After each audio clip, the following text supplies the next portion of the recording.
ஆனா யூதாஸ் காரியத்துக்குள்ள வந்த குற்ற உணர்வு இவனை எங்க தெரியுமா நடத்துனுச்சு? நேரா மரணத்துக்கு நேரா கொண்டு போனுச்சு. இருக்கீங்களா?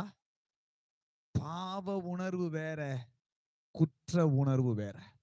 அல்லேலூயா சொல்லுங்க பார்க்கலாம்.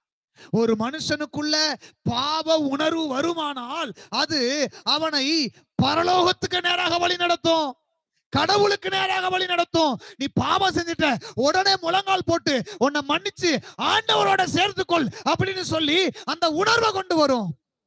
குற்ற உணர்வு இருக்கு பாத்தீங்களா? நீ செஞ்சல, நீ செஞ்சல, நீ இப்படி பண்ணல, நீ அன்னைக்கு பண்ணல, நீ அது பண்ணல, நீ இது பண்ணல, குற்ற உணர்வு இருக்கு பாருங்க.